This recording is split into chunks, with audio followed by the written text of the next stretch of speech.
Peace. What's good, y'all? Y'all feeling good? Say word. Fantastic. We're not yet officially started yet. I'm glad y'all are excited. We still got people coming in the door. We got, poets I need to talk to. So, relax, get some drinks, get some food. They curated a special menu just for y'all, so I want y'all to check that out. Say word.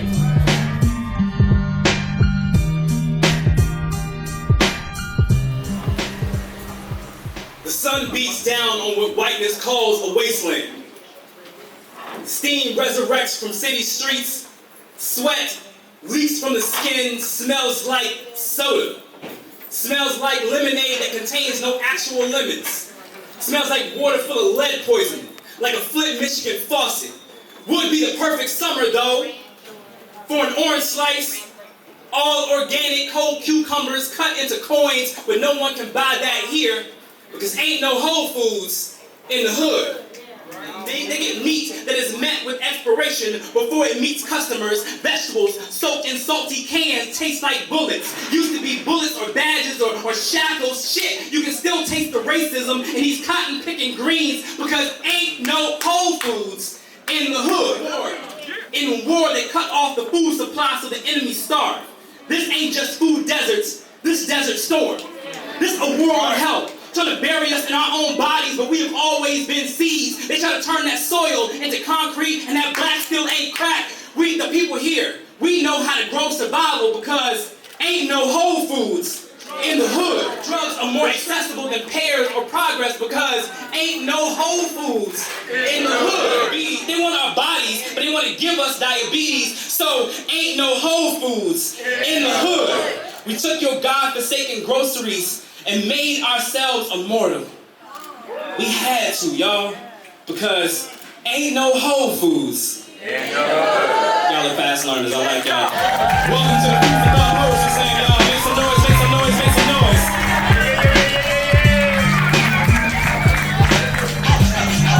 My name is Roscoe Burnham. How are you doing tonight?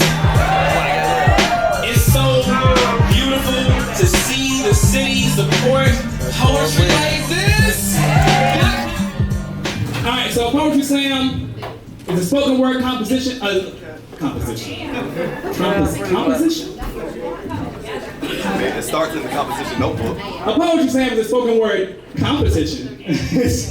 They're going to come up here, they pull their heart and their soul out, and then our judges are going to give it a score, right? All right, so our judges have been informed that they're going to score these poems on a scale of 0.0 to 10.0, all right? I'm hosting, I'm the host, I'm going to be hosting, our poets are going to be poeting, and your audience, y'all are the audience, y'all are going to be audiencing, okay?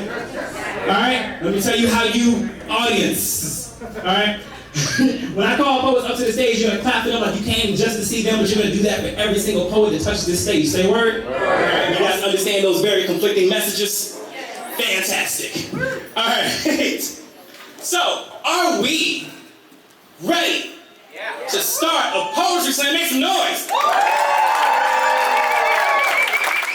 Our sacrificial poets are going to get up here. They're going to perform as if they're really a part of the slam. Judges, you're going to score them as if they're really a part of the slam, even though they're not. But you're going to use this to kind of set the bar, right? You're going to use these poems, these poets, to set the bar. So that if you hear poems tonight that you think are a little better, then you're going to score them a little higher, right? If you hear poems that you don't think are as good, then you're going to score them a little lower. So, who are these important people?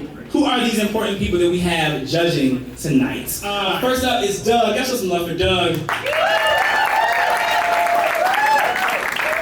Y'all show some love for Rob McAdams. Y'all show some love for Crystal. The CEOs of Bougie and Broke RVA. I see some big popping on the grams and the TikToks and the Facebooks. Alright, y'all. I am ready to get this started. Are you ready to get this started? Make some noise, make some noise, make some noise. Let's do sacrificial poets. I got two for you starting this out, right? So you can really get calibrated sufficiently, adequately. Proficiently. Though you love to take a deep dive into this unknown when no one is watching, but watch these tides make a mockery of you, have them be too much, sinking in your own insecurity like, damn, do I even know how to swim? Or has her self-doubt life has kept me afloat all this time? Well, I want you to drown. You, who made my self-esteem a punching bag for yours. You who love the pedestal my delusion put you on. You who profited off of rejection, seeking your validation became currency. I'm now demanding a refund, giving you all this Yelp review because how did you give no effort and I felt less than? Had me thinking this whole time I was too much, treated me like a beast that needed to be tamed, when sir, you ain't no beauty yourself. Let's go. Wanting me to be docile so I could forget how unforgettable you are. A doll, silent with a smile, a groupie for your comedy shows. Maybe that's why you felt you could never cuff me, because my comedy career makes me unchained. How does it feel to know that I'm funnier than you? It's giving 1 star. Word out the windows, never came. Never come again. And when you hear this poem, you'll say, she's too much. And I'll say, you were never enough.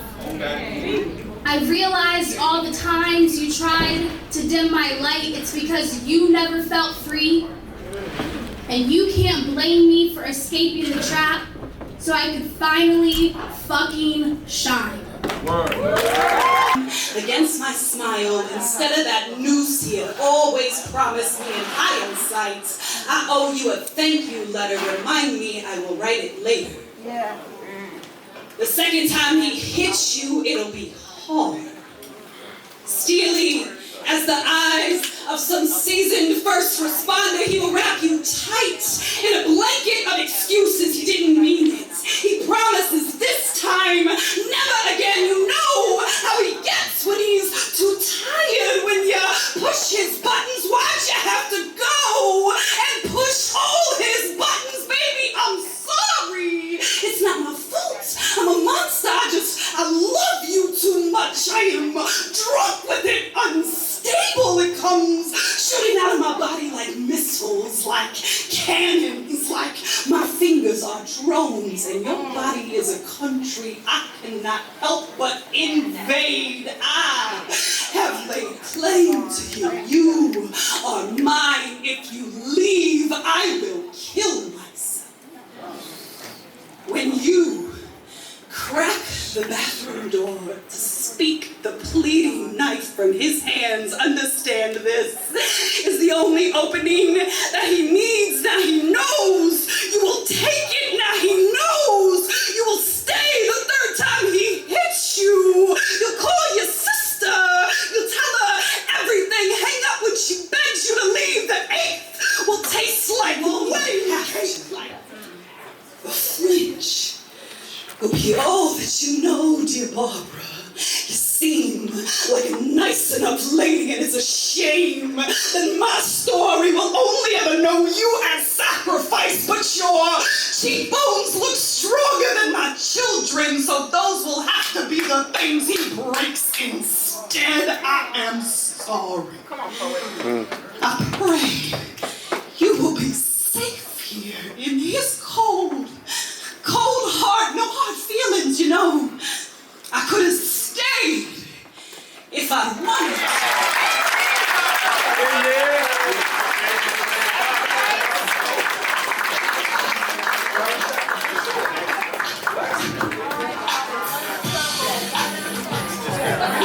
Look, I told you that's the bar. That's the bar. I literally draw names out of this hat the entire night for the first, second, and third round. You will see all 14 poets this round. Only 10 will make it on to the second round, right? And then our top 5 from the second round will move on to the third, and our money round, we're giving away $1,500 in cash prizes. Just enough to pay somebody's Verizon bill. Just enough. You ready for your first poet of the night? Say word. Round 1.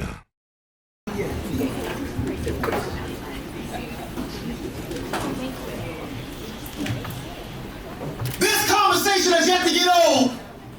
I hate the fact that we're having to revisit our unpleasant past, but when you're possibly still living in it, how can you expect to move forward? Ain't nothing new under the sun, but I've prayed so many times that the sun will shine differently on us. It's It's been an uphill battle, an endless war at times it seems. We've been categorized by pigments and placed where the pig's meant to be. That's in the mud, treated as such. Black queens, don't devalue yourselves. You are already valuable. Your origins from Africa, the motherland, which is the richest continent in natural resources, such as oil, copper, gold, diamonds, tropical fruit, and hardwood forests. So if your origins are from the motherland, and you are the only ones capable of being mothers, then that would mean those natural resources came directly from you. Now that's deep, but know your worth. The black woman is God. Black kings, death to the crabs and the bird mentality. We are not each other's enemy, and more than our status. We were called to be leaders, protectors, and providers, and respect the black woman because they gotta fight for that daily. We gotta ride for a queen, and Slim, hold them up, because in the end, people are always prepared to shoot you down.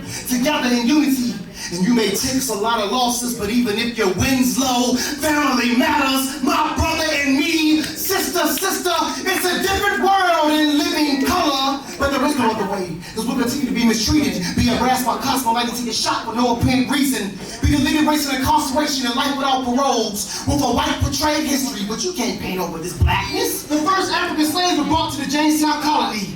And I would emphasize we were colonized. Our freedom was compromised. We couldn't turn back. Backs were decorated with whiplashes. Our ancestors were slaughtered. They raped our mothers. They emasculated the men by buck breaking our fathers. Then it's when Robert lynched openly for crimes we did not commit. You know how the person tell me to put our own people in bondage? So you know I had to educate them, and they're correct. Africans not sell each other as slaves, but as prisoners of war. The tribal threats they fought against, but in no shape or form were they brutally beaten or even mistreated. They were even given certain rights. But if that does not convince you, there was no comparison to over 400 years we suffered in oppression and genocide. That's why black people, no more division.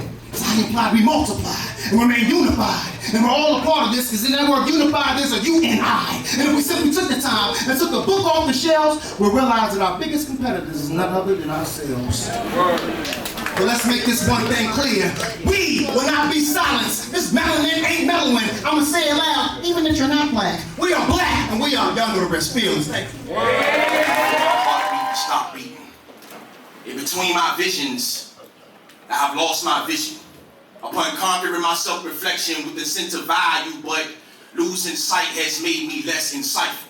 Struggling on a daily basis between dialogue of demons, constantly reminding me that I'm a broken man.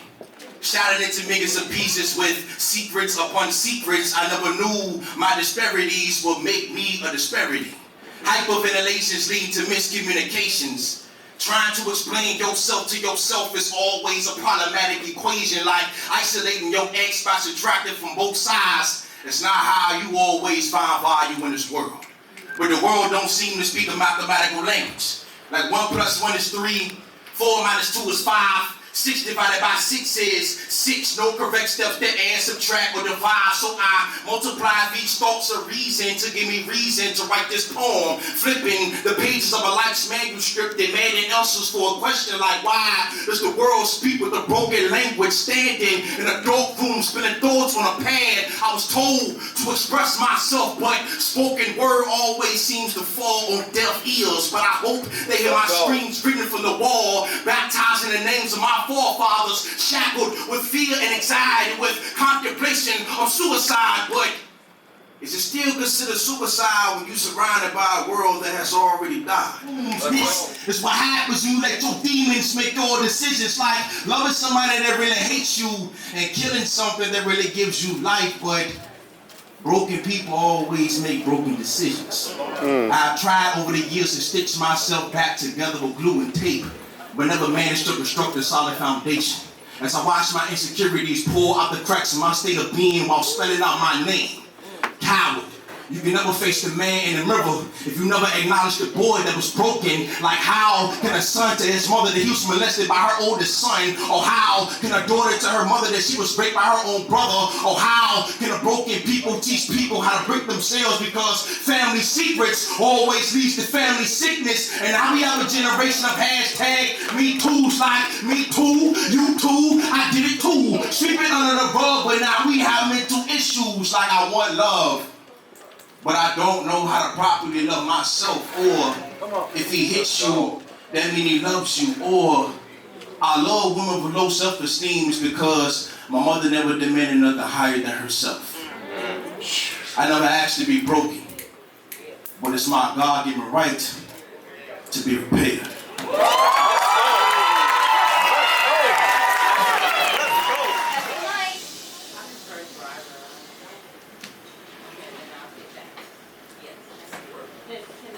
It said, when Spartans went to battle, their wives had a saying. You either come back with your shield or on it. What this meant was you either come back celebrating victorious or with your brothers holding your corpse up glorious. What I've learned in my last few years of teaching is too many of my students prefer the latter. Understand, I teach history at a school called Spartan Academy, where my students are always prepared for war, but will turn their nose up at reading a book. When COVID closed our doors, I struggled with the fact that 5 students didn't make it back. I keep thinking about how they've been commemorated, but remembering that we can never know what they look like when they graduated. I keep replaying the funeral of a boy who bragged about his battle scars in my class, but never took that as the sign that he should retire. But that's just like a Spartan, right? Believing the battlefield is the only place worth dying. That your home is the only place worth dying for. But these aren't soldiers, nah. These are kids. Kids who don't understand that their mothers did not give birth prepared to see them be a casualty. That their friends are not supposed to be trained in how to carry a casket. That their teachers can only handle seeing so many of them be put on a pamphlet. Don't understand that memorials were meant to honor lifetime achievements, not lifetimes cut short. Don't understand that this is not normal, this is not normal, this is not normal. This is what indoctrination looks like. How else do you explain a boy taking pride in the fact that he took another away from their mother? Or girls admiring boys who have learned how to kill and steal before they ever learned how to love? Or how they've all tricked themselves into believing that having emotion will get you killed, but not realizing anger is the emotion that will get you killed. How they train their hand to be steady when holding a weapon, but tremble at the thought of ever holding their own diploma, because what good is a diploma to a soldier? A soldier only needs to know how to kill, not think. No soldier needs to imagine life outside of a battlefield, because imagining yourself somewhere else will make you the permanent fixture mural that will never get to leave. So a Spartan must avoid distraction. A Spartan must embrace battle. A Spartan can only find peace in death, whether it's his enemies or his own. And my students are Spartans through and through. They've learned how to embrace the idea of their own death before their childhood ever ended. But I can't. I'm just a teacher trying to teach them about a world outside of their war zone, but I am struggling. Because how do you teach someone not to be a soldier when they feel like they're destined for battle?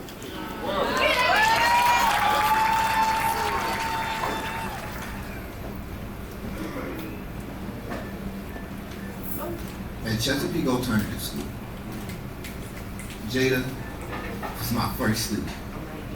And sadly, he was also the first student I ever failed. See, he was more preoccupied with passing footballs than passing classes. He was more Riley than Huey. He was Garfield on Mondays.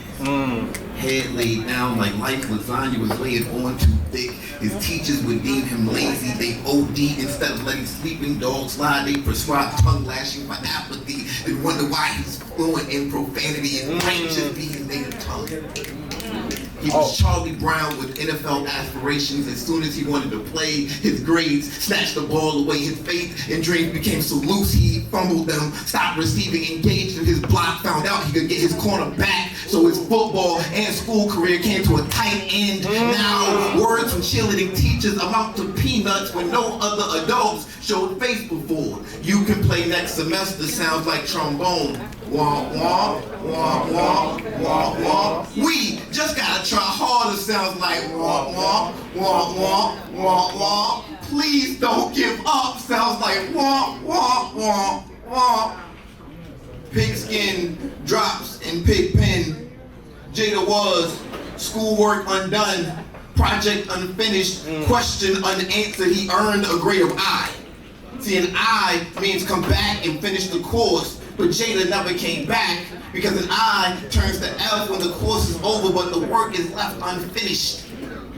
Text received Sunday morning and tears froze like end credits. Check the paper, nothing funny in the pages. Headline reads like report card, Jada passed. No, headline reads like deadline, Jada passed. No, headline reads 14-year-old boy shot and killed, Jada passed, and I'm the one who failed him. See, my I turned to F and said, if you had only tried harder, he'd still be here.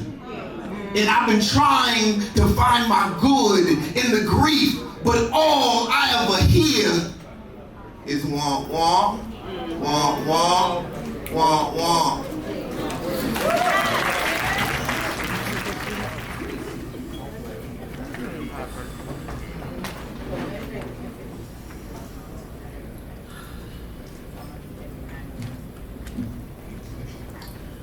My mother learned to cook from her mother in the way most daughters do, cautiously, careful to listen closely and catch every seasoning, commit every measurement to memory so that when it was her time to cook, everything would be perfect, exactly the way her mother makes it. So she wrote all the recipes down like scripture, made a Bible out of breaking bread from her famous mac and cheese to pork chop, gave me all the tools to make the perfect meal, defined church in the kitchen, showed me how perfection can be Psalms cradled in the pool of your palms, how close perfection is to holiness, a hymn that'll send you straight to heaven. But I was baking long before the bread. You might decide that if you can't handle the heat, get the fuck out of the kitchen. And how has no one stopped to think about how smothered and mothered are a letter away from being the same word? But surprise, when I say sometimes it's like I can't breathe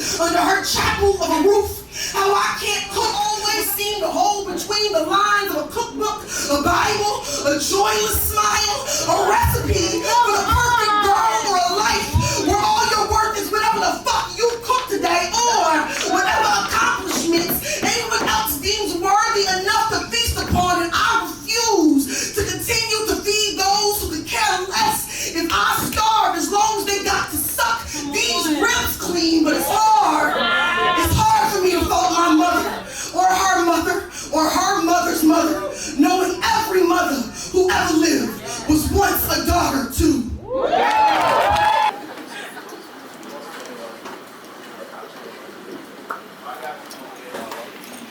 To the nigga that said no disrespect, no disrespect. With all disrespect, I don't know what the fuck you found the audacity to say that, but it must have been at Dollar Tree, buy one, get one free. Cause nigga, you got me fucked up today. You look like you wouldn't go to the doctor. You got the nerve to tell me that nurses don't do shit? Well, I just did a 3-day bid in a Facebook pin for calling you a nigga because it has to be the most ignorant thing that I've ever heard. But it seems to me that you have forgotten that we are still in a pandemic, still fighting COVID, with no help from your ass. So let me remind you exactly what the fuck it is nurses do. These hands you can catch, I catch them, baby. I'll hold the cord, point out where you made the cut to complete your rite of passage in the bottom of it. And with these hands, I can bring you this fade, but instead I hold the hands of your grandmother as we sit together and count the breaths she has left, because if it wasn't for me, she'd die alone. And with this mouth, I can cut you the fuck out, but instead I speak therapeutically to your uncle. With tubes in his mouth and down his throat, he can't even talk back.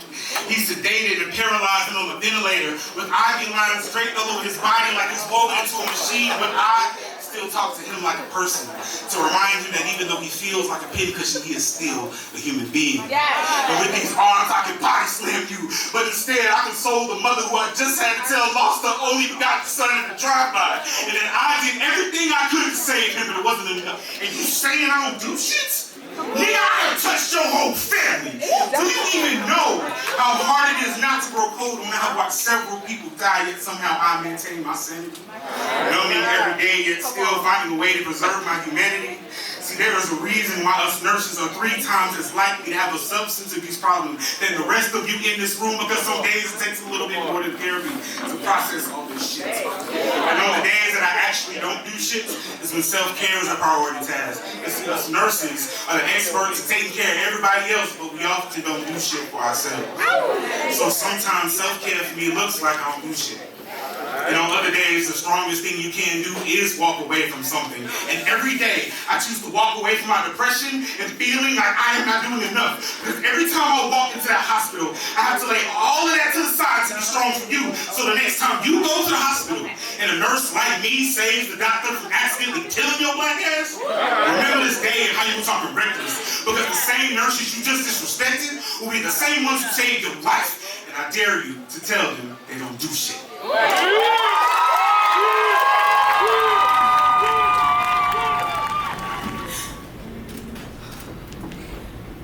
Okay, so I'm a boy mom, and I have 4 of the most amazing little brown boys ever. But having boys in this society, that shit causes me to have panic attacks. But I'm a thinker, and I figured out what to do with my panic attacks. I get a safe house, you know.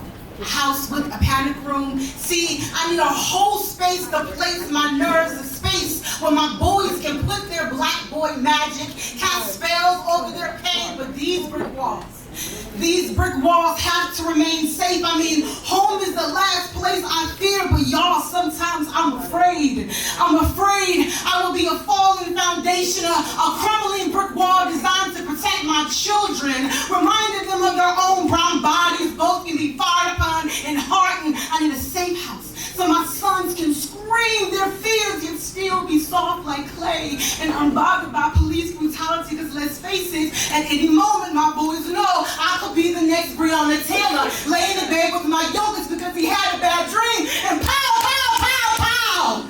Society's assumptions come firing through my door, my peace broken in ways my sons can put back together. Murder can do that. Sometimes I panic in this room. I mean, it's me pressed back when the world has my back pressed against the wall. I'm a brown mom and I can't breathe, waiting for my sons to make it home. Hey Nasir, hey Jamil, hey Micah, hey King, mommy is waiting. There's no room. Just panic.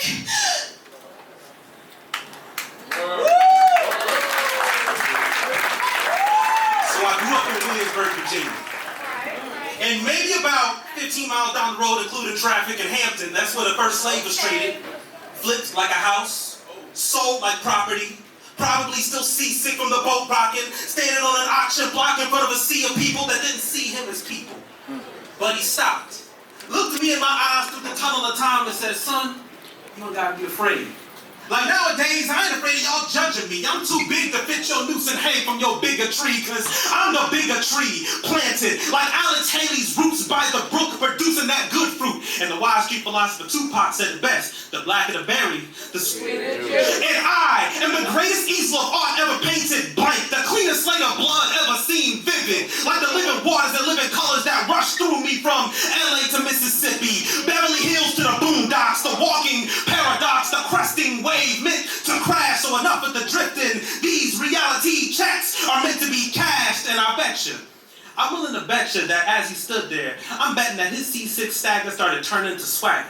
A slight tilt in the shoulders got in a hand in them church pews. I wonder if he knew that the dance of his footsteps would be traced from reggaeton to bachata. I mean, how else you think them reds in your flag got so vibrant, master?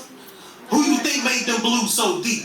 And who do you think the real stars are and the greatest symbol of an oxymoron the world has ever seen? Land of the free. And home of those brave enough to believe that it's always been that way. I grew up in Williamsburg, Virginia. And maybe about 15 miles down the road plus traffic in Hampton, that's where the first slave was traded. Flipped like house, sold like property. Probably still seasick from the boat rocking, standing on an auction block in front of a sea of people that ain't see her as people. But she stopped, looked me in my eyes through the tunnel of time and said, baby, you're gonna be strong one day. Come on. I wonder if as she stood there, if her hips began to whine like the Nile. I wonder if the earth began to take Cornell notes on the curvature of her eyelashes. I mean, mountains had to get their moxie from somewhere.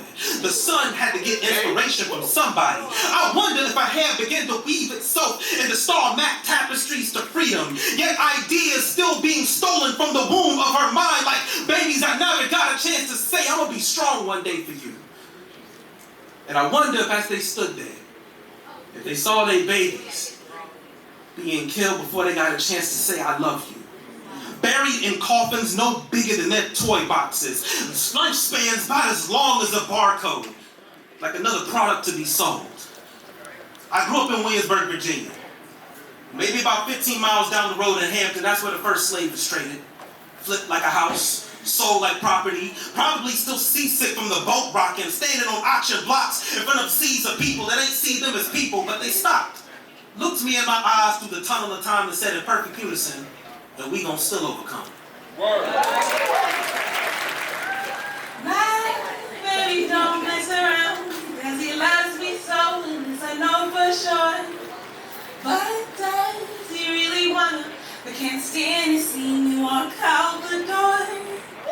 I am a hopeful romantic. By the age of 8, I had already planned my wedding, picked out the colors, the kind of dress, even the flowers. I've always been clumsy, so I figured falling for someone would be easy. And that's the hard part, right? Finding someone.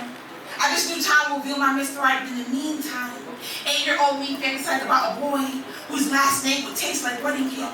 I mean, how can I not love? I come from people who can fly. My mother, a dandelion. All of my kin are fluent in eggshells. It sounds like our favorite song with the saddest lyrics. If what they say is nothing is forever, then what makes love exception? And that did enough to be a reason to keep the connection alive. Paranormal activity lived in all the spaces between my family members. We don't even question the inhumane anymore. Love has been a haunted house in my family. We fix plates before problems. Then get divorced over the dirty dishes. Let's go. Looking down at the genetics in my hands give me a sinking feeling, and somehow I'm still a hopeful romantic. Thank God your parents teach you what love is not supposed to look like. I promised myself I would never be like them. That would fall from the family tree, but now I'm stuck between one day wanting a rock and a hard place. I have yet to learn how to become part of something I've never seen before. All I know is scattered petals and metal bars. All I am is softness and backbone, but I know I'm deserving of growth. I could fly if I wanted to. I'd rather be held and grounded in all the right ways. And if all else fails, I'd rather be alone and see myself loved to death. I had several house fires when I was younger. My mom's forgetfulness narrated her as an arsonist, so from 5 to 7, I trained to be a firefighter. Learned all the ways to extinguish the constant combustion of life's flames. Here's what I know. For small fires, use water. Contained fires can be smothered. For fire, caught to clothing, you stop, drop, and roll. Larger fires require an extinguisher. Remember pass. P. Pull the pin to release the safety lock. A. Aim for the base of the fire. S. Squeeze the handle. S. Sweep. Use a dragging motion from side to side until the light dims and the heat fades. This typically stops most fires. To be clear, my mom is no arsonist. She's mentally ill and forgets to turn off the stove. By the time I was 8, she became the cause of all the fires started in my class. Her forgetfulness now narrated her a drug addict because there's no option to simply remember to turn the crazy off.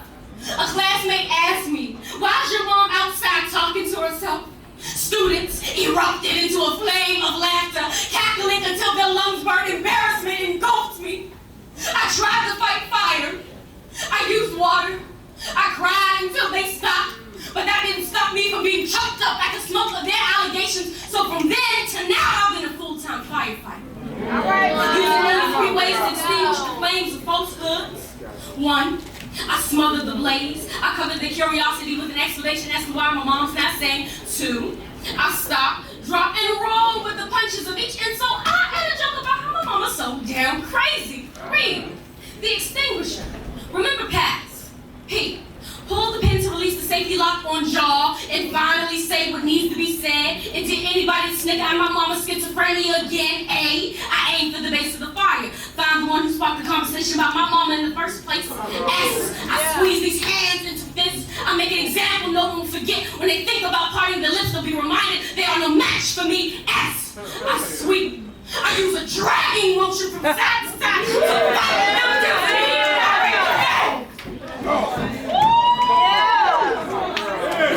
Stops most fires. Because after so many times with nobody coming to save me, I've learned to put them out myself. And with all the audacity in his caucasity, he thought he was cool enough to be asking me, why is there a need for a Black History Month? It feels so divisive.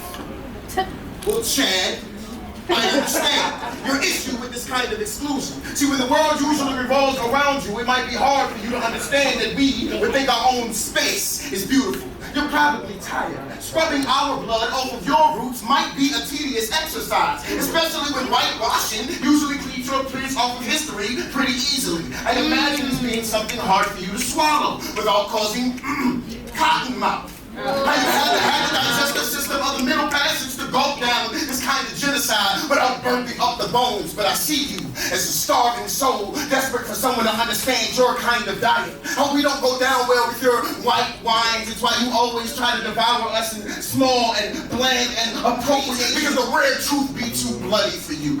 And you didn't order that kind of ugly with your innocence, did you?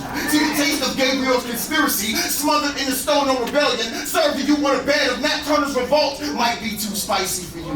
Might burn like June 1st, 1921, Black Wall Street going down, doesn't it? See, when your heritage showed up the enslavement of an entire race of a month long of force-feeding you our triumphs despite unsettles your stomach. Probably smells like chitlins and failure. Probably tastes like Jim Crow, fried hard with a large helping of we shall overcome, sticking to your ribs like soul food. But I understand. You can ask why we need a Black History Month, but not ask what the fuck we need a Columbus Day. I mean, it must be hard that for the shortest month of the year, we feast on ourselves, and all that leaves you left to eat is a plate full of your fucking ghosts. But I know exactly what you need. You need to get the fuck out my inbox. The man from the game, Kyrie. I always stop page and stage with the same when it came to poetry. But as far as content of character, y'all some caricatures. For the stanzas you slam or publish as literature, it's rare for poetry to have a frontier. I'd rather try to split a rock and write bloody at the watering hole, because when the Poetry Foundation is made up of backstabbing haters, perpetrating Caucasian academic agendas, pretenders who steal your intellectual property, then at best the audience is all deaf. Unless it's a digital platform, either slam to find your purpose or have it pulled out of you, coming with pieces and leave the scene broken, because apparently without buttons that help dress you up for consumption, you're left wide open, exposed to politics and harm. And right about now, I got serious qualms. I wouldn't believe that a holy was hands. You better drive, poet. You had Jesus qualms. Unity in the poetry community is more of a sitcom. I mean, ain't it funny how family only matters when it's jargon, so we use words to barter, but nobody wants to be Malcolm in the middle of Harlem or Martin on a Memphis balcony, living through a single moment of historical alchemy when your words and truth don't walk step by step to a good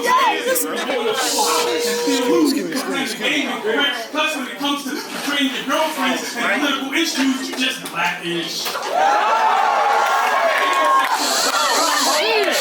Your slam trophies need to be revoked like honorary Cosby degrees. I mean, I'm not saying I wouldn't die drastic. To me, poetry should be hip-hop classics and cinema. Whether you enter the dragon or 36 chambers, you're either ready to die or waiting to exhale, because it's dark and hell is hot for boys in the classroom where it becomes dear poet societies, so the criminal-minded die hard to reduce rivalries, keeping them paid in full. But if I enter the stage speaking on higher learning, they try to silence me like Ghost or Machiavelli. So when it comes to the shining or the shining, it's both. Doesn't matter who's the man when there's shots in your belly. It was written, and all my heroes are there, so there's nothing you can tell me. And trust me, it's never all about writing to eat or writing for clout. So many crabs in the slam bucket, the only way you see food is to get out. Because at the end of the day, it goes beyond wordplay, but playing games with your words can be lethal. And I will always love poetry, and I will always love people, but I think I've had enough of these poetry people. When the issues render into the bubbles are popping right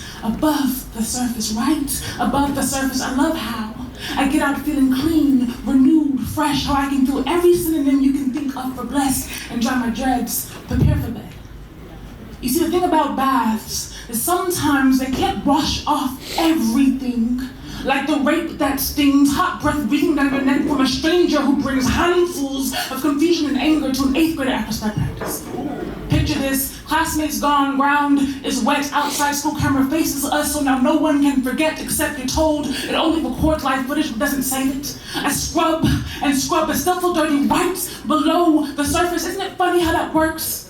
How our skin is the largest organ in size, but our heart is the most important. With soap to clean her too, to wash her bowels, to help her feel new. There is no Bath and Body Works for this type of clean. But I still get into the bath and make this body work to remember that I'm still a queen, and yes, I still stand here angry at a system that still fails us, perpetrates itself as equal, but is anything but. I grow older and all I see are sequels, same evil, same lust, same story, different ages, different women, different religions, all unified by the same avoidable trauma that keeps happening anyway. I had my first pap smear when I was 13. Told me there was no visible damage. Pair that with the live footage that never saved. I guess it never happened. I guess I shouldn't have waited a week to tell somebody. I was also 13 when I was drafted for a category that I didn't know existed. The invisible victim.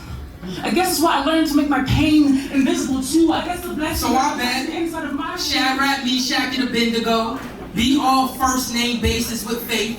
I bet you they got secret handshakes with the flames in the furnace. The Bible is a book of poems to me. And my favorite line in this poem is faith is trusting your trespasses to just know better. Lately, I've been feeling more like James and less like Jesus. Not the disciple, just seeing mustard seed faith as giant peaches. Like, I know there be a God in the mirror. I just can't bring myself to believe in him, but still I know I'll be godly. Watch me work the glory, the honor, the mercy, what's so holy about looking like what you've been through. What type of God you know fights for his own survival, but I mean, I do be godly. I can make a Lazarus out of all types of dead things like crowds or relationships. I don't immortalize all my ex's ashes on paper. Shoot, maybe God didn't make me Christ-like. Neither one of us knows how to just let shit die. When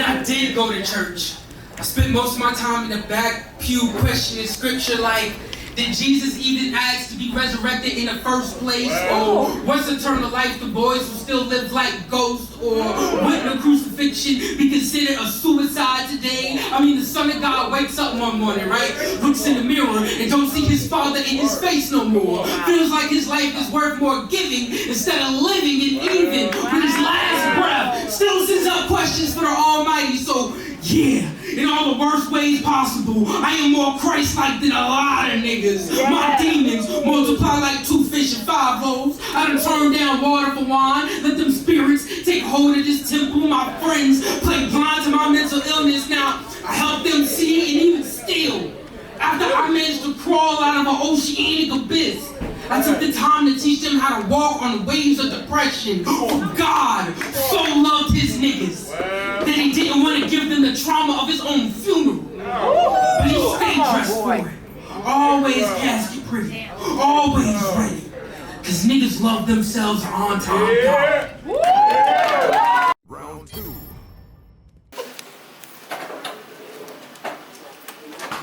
They told me to mourn him as though he had died. So that every memory that we created turned into 1,000 grave sites barren and forgotten, so that any hope of a future with us died again and again, so that not even a seance could bring the conversation. They told me to let him go, to crush up the red roses into dying ashes and let it blow away into the tomorrows that never happened. Poured my everything into that man until there wasn't a drop of me left to sip. Nothing left for me to water new life on my current existence. Told me 10 years was an expensive lesson, but not accident. Repeated how it's quality over quantity, and I could still learn from it. When he asked me to marry him, I told him no. He did so with no ring in hand, spontaneous or poorly planned, fear swallowing his gaze, afraid he would lose me. No, he didn't know me or my songs. He didn't know my poetry. He didn't know my art. He barely knew my heart, but still stood there and broke it. Like a defiant toddler hurting something valuable he knew he wasn't man enough to handle, broke it, shattered, didn't even care enough to find some pieces and mend it back together as though that would work anyway. It seems broken things are just for child's play.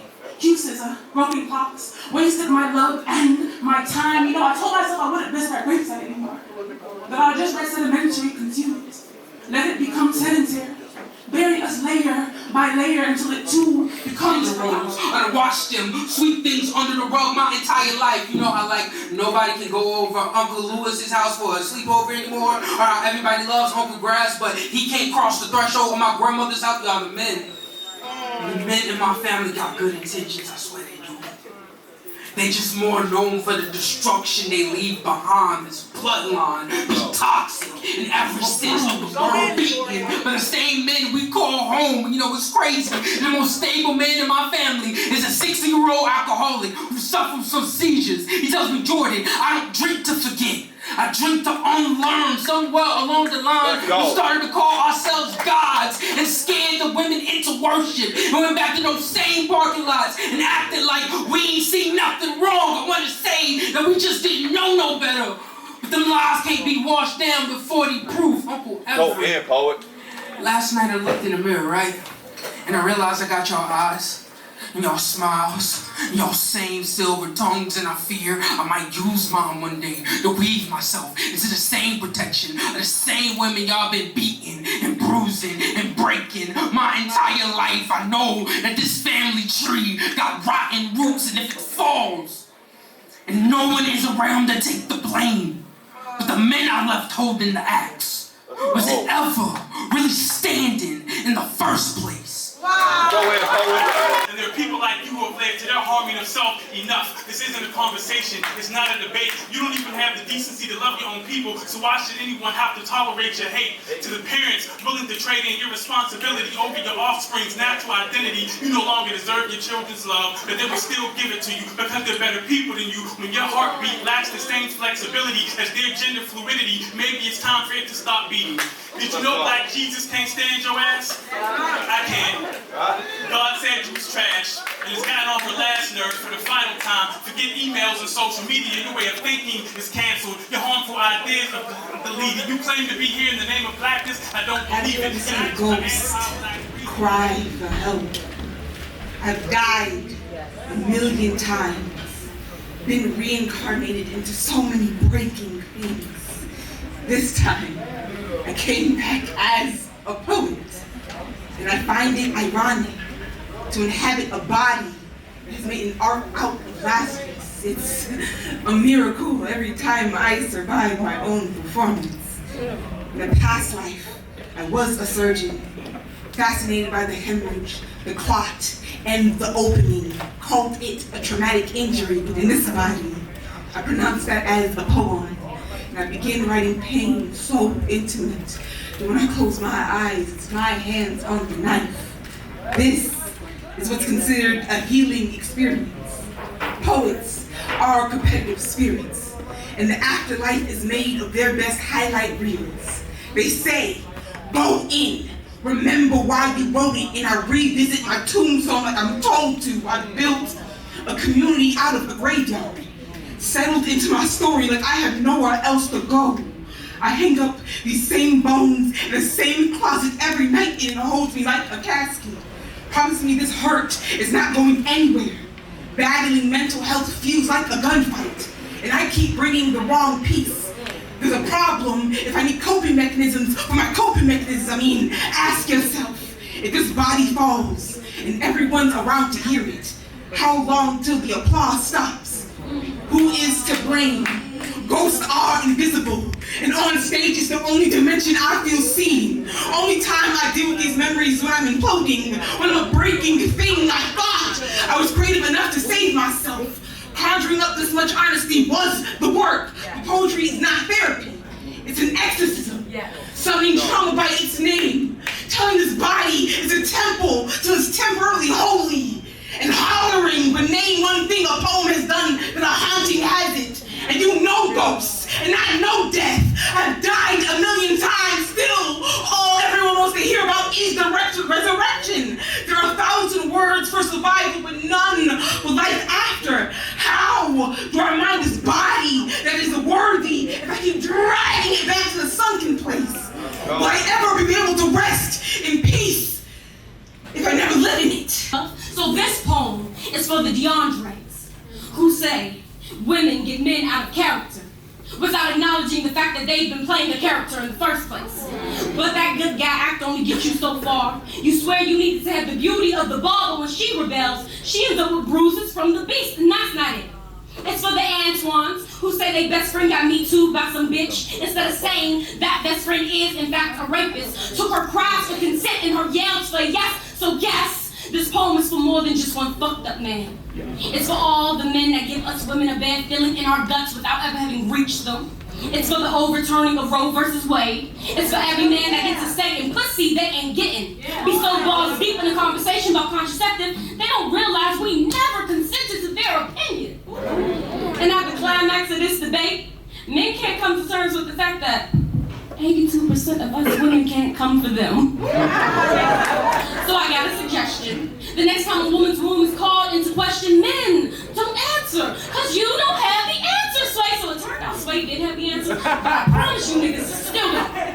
So what you can do is abort the words waiting to be birthed of your breath. I promise our cervix isn't begging for your little input. His mouth is a bow known to string together arrow-sharp assaults. I try to hold myself back so I don't pierce another heart, but there's a thin line between disengaging and aiming. So I breathe and try not to react in my rage, but this don't mean I'm okay. I am always fucking mad. I don't know why. I haven't figured out what causes that. Maybe I have. It just made myself more mad. The fact that nobody ever fucking asked. My daughter one day is all the makings of an eruption as she rumbles into the room holding a toy. Baby cousin's crying after her. Anya, did you take that from them? Yes. Why would you do that? Because I'm very angry. Baby, why are you angry? Because I was trying to tell them not that they was pulling, it was mine, they was breaking. You took it so they wouldn't break it. Yes. Breathe. I can smell the sulfur seeping through her pores. I know this place all too well, how it feels to be illegibly angry, to know exactly what you're trying to say, but not know the words to piece together complete, so all your emotions to let you cough up is broken. And I ask, because I want to help her hold herself together, because no one helped me hold me together, because no one ever cared enough to fucking ask. So I let her get her anger out, because I now want to neutralize her becoming a superpower. The freedom of being safe to feel creates a safe place to feel. And now, sometimes my daughter comes up to me unprompted and asks, Daddy, are you angry with me? Daddy, are you angry?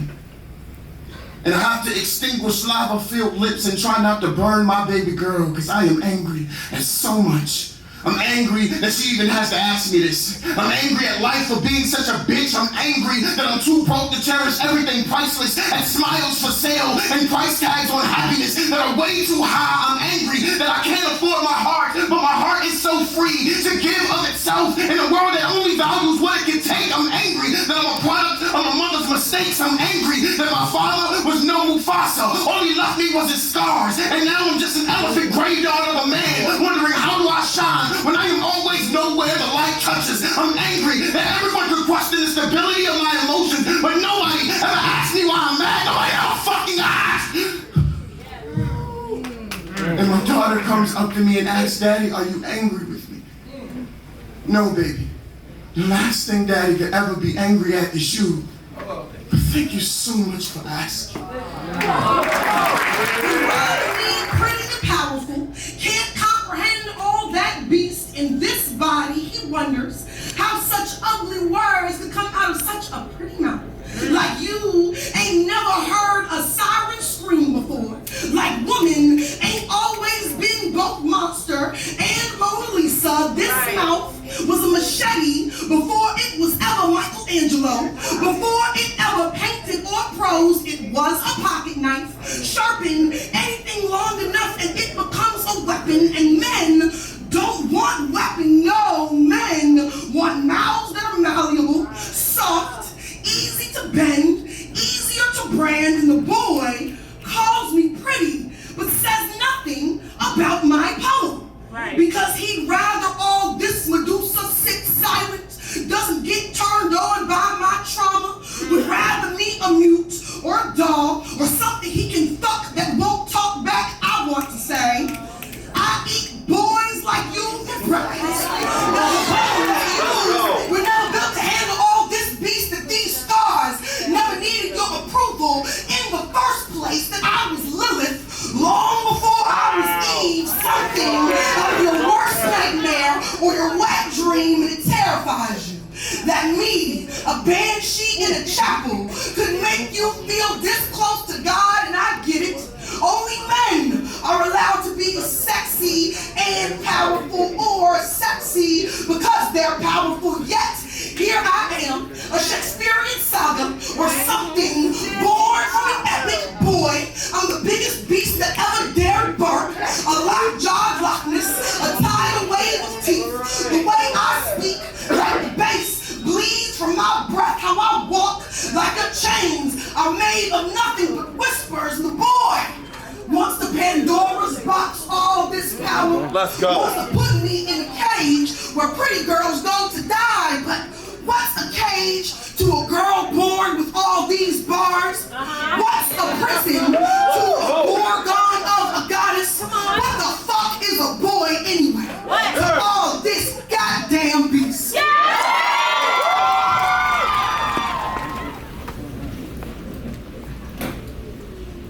10 things I say to my unborn son. 1, Daddy will always be here.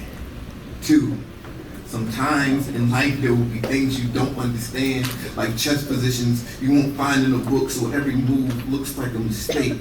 3, adults make mistakes like glasses of spilled milk we wish we had never poured. 4, you are not a mistake. The thought of you will always bring me more joy than it will ever bring me pain, and I'm sorry that the thought of you will ever bring me pain. 5, adults are not always as strong as you need us to be. Daddy wasn't as strong as Mommy needed him to be. Mommy was strong enough to make her choice. See, there's a difference between selfishness and self-preservation. Mommy had to be strong enough to carry the weight of both. But see, Daddy, if Daddy had his way, he would have taken the world from Atlas, drank the Atlantic until he uncovered Atlantis just to see your feet touch the ground. But some wonders of the world are only remembered after they drown. 6, Daddy won't always be upset with Mommy. She forgot to tell me you were here. Told me after you left, I know it's not your fault, you didn't mean to make her late. I'm sorry, she saw you as the thing holding her up. No, I'm sorry, I never got the pleasure of holding you up. No, I'm sorry, I was too busy praying with folded hands instead of reaching out for yours. See, God filled in the distance between infancy and deity and hoisted you up. 7, say what's up to God when you get up there. Ask him how he deals with losing a son that did absolutely nothing wrong.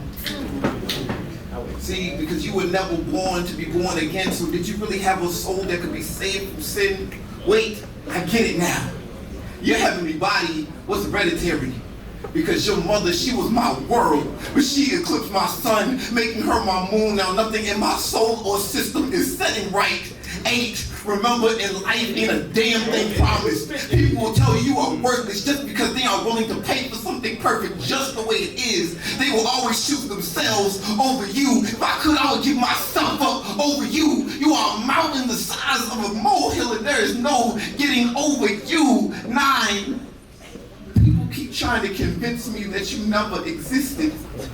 But if that was the case, what was the point in the trip to the clinic? I planned for parenthood. My choice didn't matter to begin with. I've been contemplating trying to find a way to meet you because it's my body and my choice. But 10, let's go. Daddy promised that he'd always be here. And I'm still here. When a black man calls me a nigga, I get excited. Arm and palm stretched out to shake my nigga hand. That what's up, my nigga can be the best dream I've had all week. Not strangers, but 2 lions speaking in code while surrounded by packs of hyenas. There's no shame in using the dog's language to admire the master. When a black man says nigga, think of childhood. Early morning breakfast with eggs and bacon and a stack of pancakes like nigga, can you please pass the Aunt Jemima syrup before mama come? This is how us black folks celebrate our freedom. And I'm grateful that my choice of food didn't come with a side of cotton. When a black man says nigga, I can hear Lauryn Hill and Jill Scott playing in the background my family reunion. While my aunts and uncles talk shit about everything they talk shit about.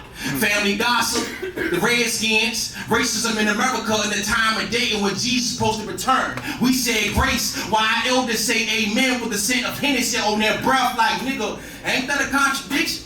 While you can say the Lord's Prayer with the scent of devil on your tongue, but they say God's son always made the best wine, so nigga shut up and pull up. Pass me the mac and cheese and keep the potato salad, cause I don't know who made that shit. When a black man says nigga, I see my great-grandfather. If he told me that no noose or tree can ever define the next strength of any nigga he saw. Rather dead or alive, The branch broke before we did. That we learned how to swing with no hands and made sure that our feet touched the fucking ground so niggas walk different. With the freedom bop in our hips, we two-step our way to the convenience store. Cause niggas be the children of hip-hop and the grandchildren of the blues. Taking rolling stones and building castles. I know niggas been lost and found, but we are no bastard children. From niggas to niggas, our crowns has always been attached to our scalp, so please don't you dare touch my fucking hair. Royalties in the condition of my skin tone, so when I see another nigga, I feel right at home. That we both understand that what's up my nigga mean what up king, what up black man, peace God, children of the most high sun, niggas shine wherever the hell we are on earth, uprooting the darkness in white spaces. We lost the language of our God, but we niggas still raise hell to bring heaven on earth. Like a white boy saying nigga might get his ass knocked out. Cause there's something about the word nigga coming off a white tongue takes the sweetness out of my pie. This recipe of language was designed for your tongue. So shout out to the word that define what it means to hang from a tree. A word that we use to tell the world that we ain't dead yet. For masters, pig feet, and chickens, we have always made delicacies from the garbage we serve. The alchemists of time, we turn straight shit to straight gold, cause niggas be blessed. So from a nigga to another nigga, I love you. Villain, still a villain, is you feeling? If his means are chaotic but the end is good, is it still justice? Does the hate that's innate resonate with you because you relate? Trauma bonded with my nemesis. Seeing you with him gives me emesis and I vomit. Zofran doesn't even help for this kind of nausea, y'all make me sick. Painted me like narcissistic villain. Weren't very heroic your damn self. Live life like damsel in distress, but the difference between you and me is that this pandemic has radiated superhero energy into me, and now I'm inevitable. Imagine walking into a room with enough knowledge and skill to save the life of everybody in this motherfucker, but not enough knowledge and skill to save the life of your own marriage. Always felt inadequate in your space, in the same galaxy but still light years apart, consistently failing at the guardianship requisite of a husband. But I mandated therapy for myself. You elected for elective surgery, for your self-cutting, for your losses, investing in replacements. And it's ironic you got a gastric sleeve because we've always had a way of bypassing the work necessary to lose the weight of our baggage. And it's no wonder you can't stomach this shit. I learned the hardest way possible that there are no shortcuts in marriage. I had to Thanos my marriage and sacrifice. The relationship that I love the most to obtain therapeutic relationships that I love the most, I touch souls now. Lead people to a treasure that I actually do possess, I take souls now. But if I could turn back time, if I could find a way to go back to the day that you said our marriage wouldn't survive nursing school, and I could pick up that reality stone that you prophetically thrust at me because those words became our reality, no wonder for my vision. School was temporary. I could have been a lifetime. I'm hurting myself. I almost killed myself. And I'm only here in front of you today to remind you that one day you will get it right. Oh, but tonight, I choose violence because I refuse to sit here and wait for an avenger to cut off my head. I choose violence against failure. I choose violence against depression. I choose violence against their situations. I choose violence against anything not meant for me. And I even choose violence against my old self because my new self has power now. And it's high time that I stepped into my new universe without you two in it. Right there, right? We want to make you laugh a little bit. Say word? I need y'all to show a whole lot of love. Make sure you get an autograph from him now. He's about to be world famous. He is absolutely amazing. I love this guy. Show some love for Lazarus Hamlin.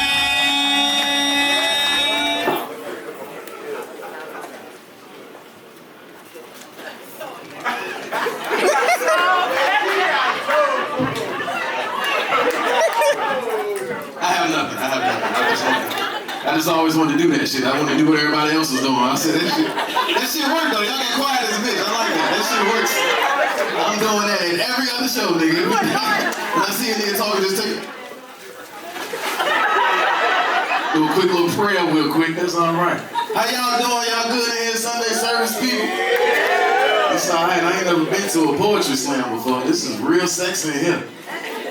Y'all been talking about all types of wild shit. I said, this is some wild shit going on in here. Y'all just spilling y'all soul out here. Shout out to the judges and shit. I appreciate y'all out here, you know.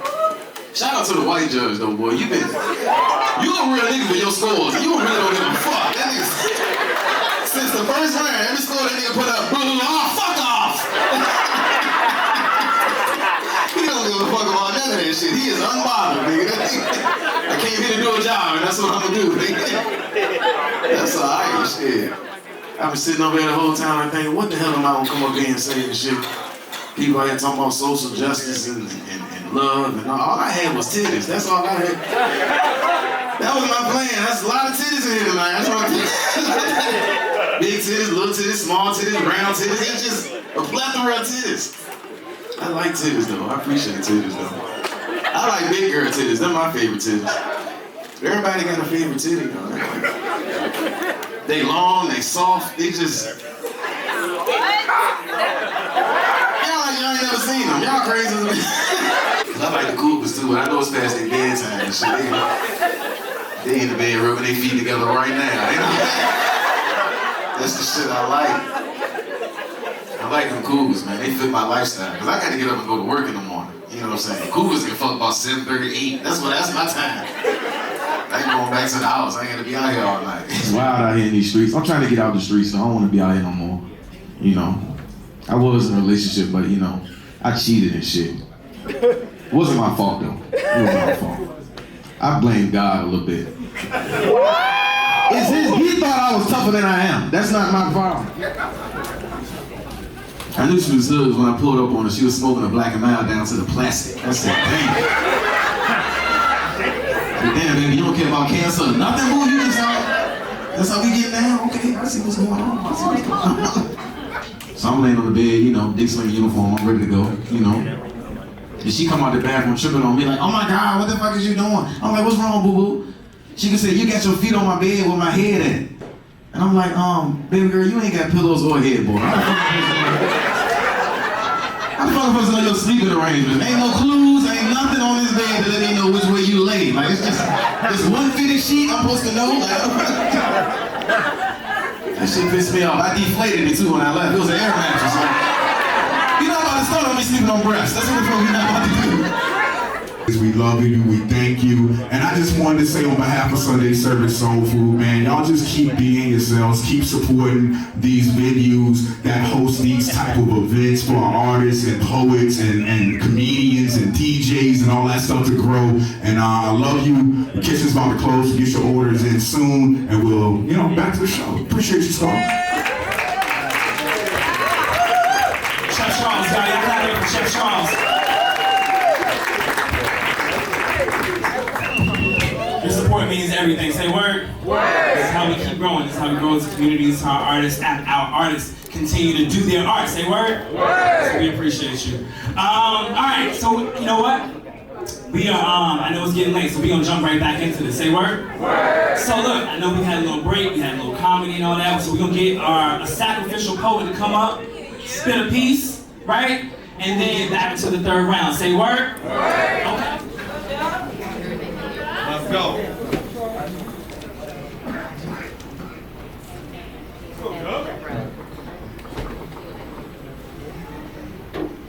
So whenever somebody puts the word little in front of anything you do, they don't really respect you.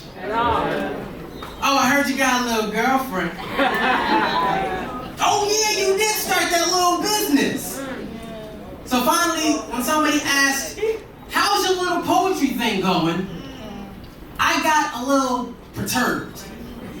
Cause see, there's nothing little about pulling people away from cliffs they wanted to jump from. A man told me to my face, my little poetry thing stimulated him out of killing himself. So when you shrink something that has been beat to somebody's lifeline, I got no choice but to make a big deal out of it. This thing is Titanic.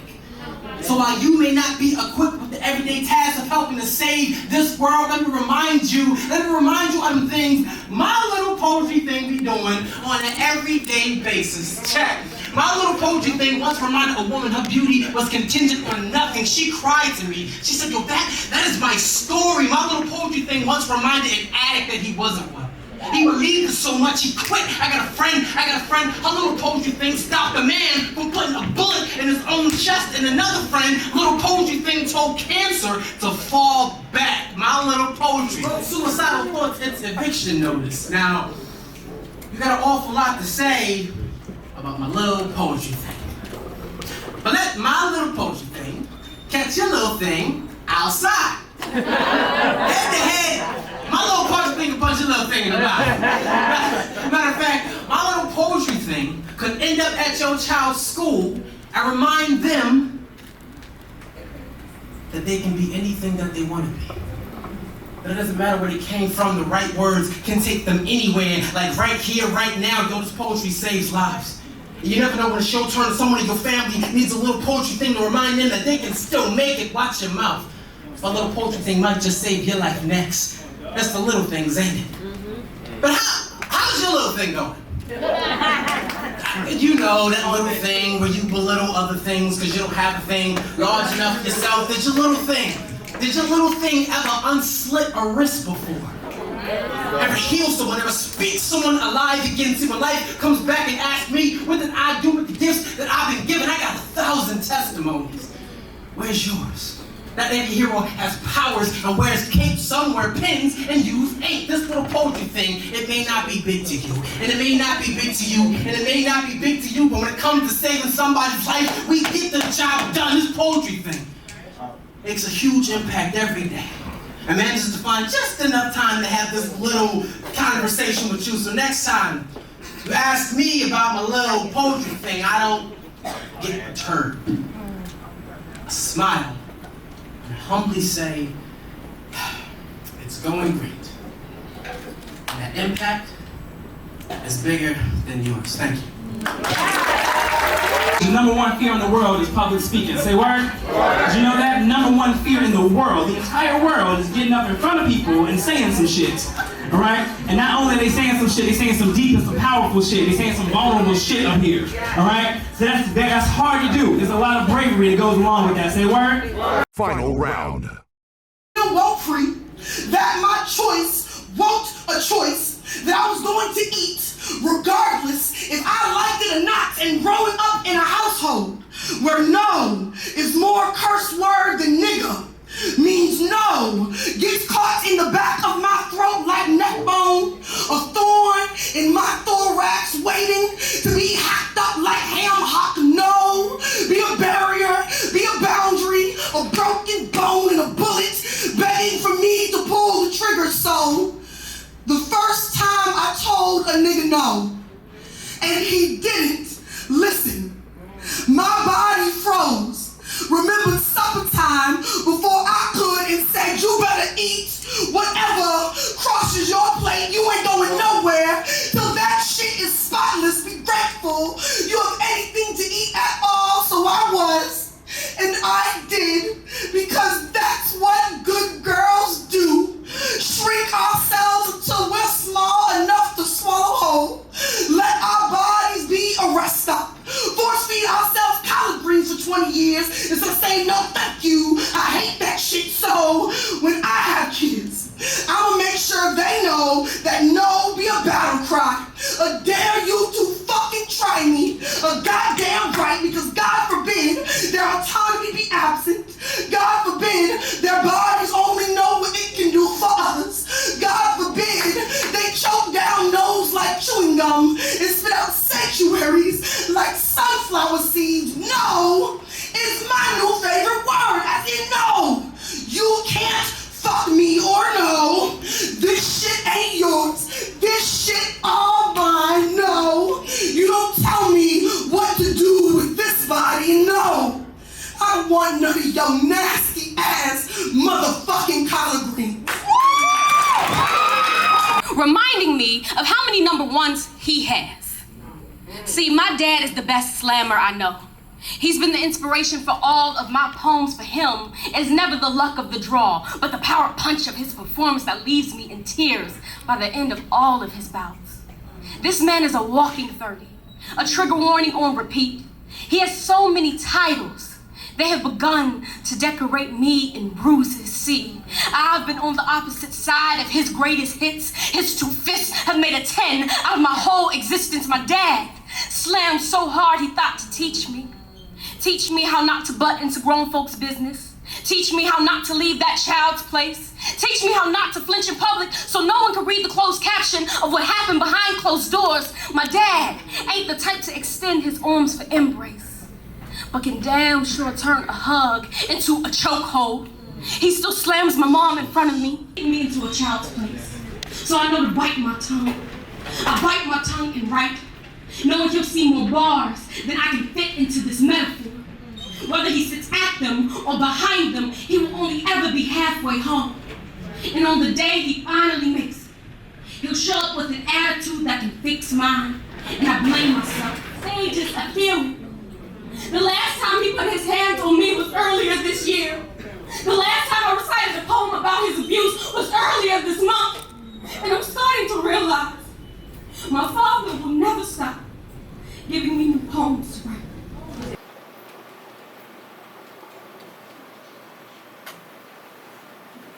She was like, I wish I had all of me to give you, but I'm still searching for the pieces the last fuckboy ran off with, and I don't want to cut you with all my broken. In which case I ever find this fuckboy lacking.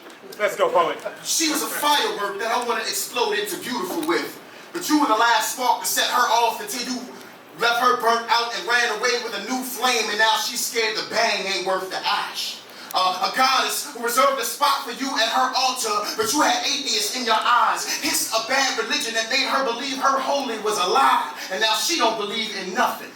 You see, you hoe-ass nigga, when women get guarded after dealing with nonsense, they're often disregarded with the promise that it's their fault that niggas is garbage. Like maybe you should watch who you choose, maybe you should be more cautious, not love so reckless, but nobody ever addresses you dudes that need to be dealt with, so let's get it clear. I ain't having that. If I was to sum up the equation of me without her, the difference would be you. I am all open arms trying to embrace her awesome, while she's wielding the shards left of herself like a sword, scared to let down her guard, because the last time she let it stagger, your whole ass left her shattered, and I see the whole of her despite the holes in her. Want to show her she don't have to keep withholding her, but her apprehensions might make her miss that. Got her all fucked up, which means you got me fucked up, and you the only one that ain't fucked up. Oh, then we gon' fix that, square up, run my fade, cause I ain't perfect. I fumbled a few forevers, and I still got a lot of fuck shit to unlearn, and still got work to do, which is probably why I'm taking this so goddamn personal. So call it selfish, emotional, call it childish too, but I'ma knock everything wrong with me the fuck out of you, square up.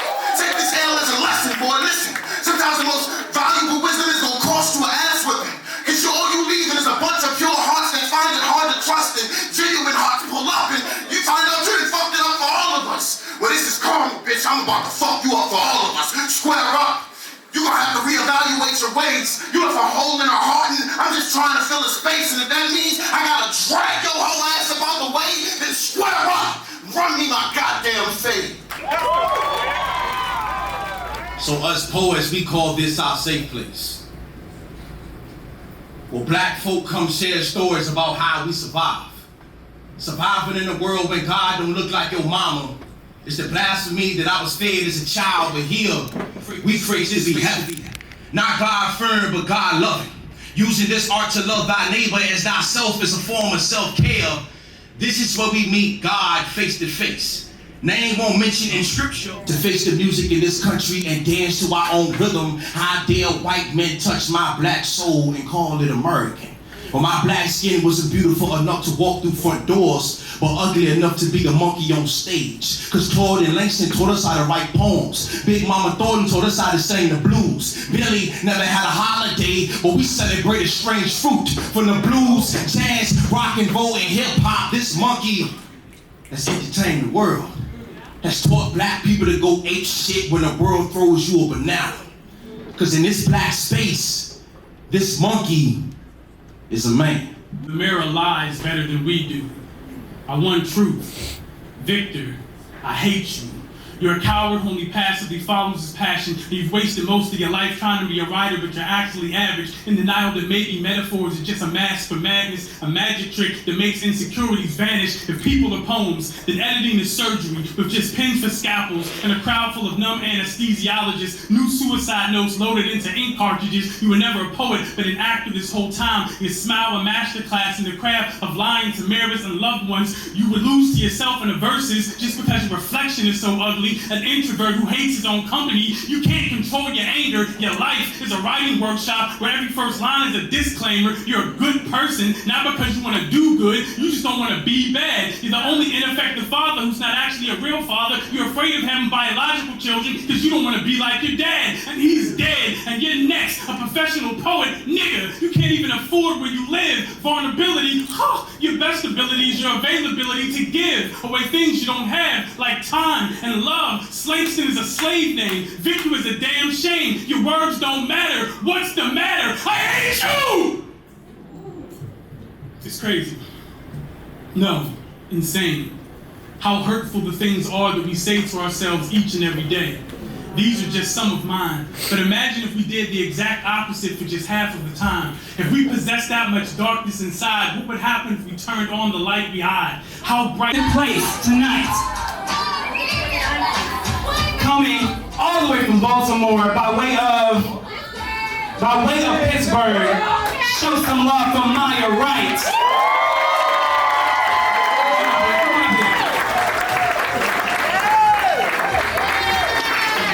Maya Wright is a part of the dynasty that is the Baltimore Slam team, the most winningest Slam team in the history of Slam. And the creator of the Baltimore Slam team, Slamageddon, he's, again, a powerful performer, a powerful writer, made us all feel good inside. Say word!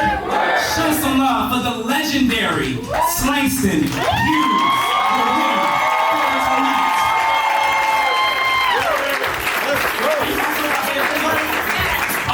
Originally from Pittsburgh. Shout out to Pittsburgh, goddamn. Clap for your winners for the night. Y'all know what you pay. Rika, Jess, Skull, Chef Charles, it took them to have a vision and align with my vision to help make this possible. So we appreciate y'all. We hope to see you again next year. Looks like we might have to move to a bigger venue. We love you. Have a great night.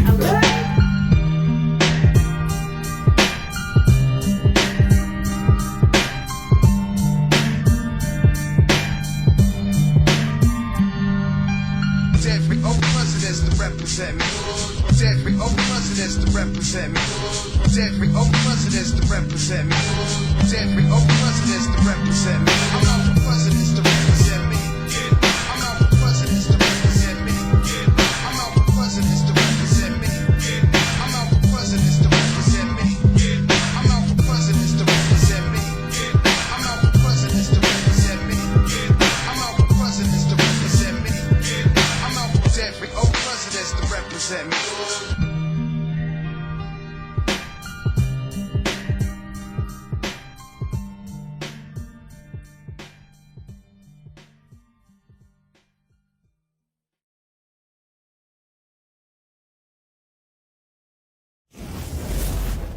They shot by the truth, you know they snatch. Don't snap.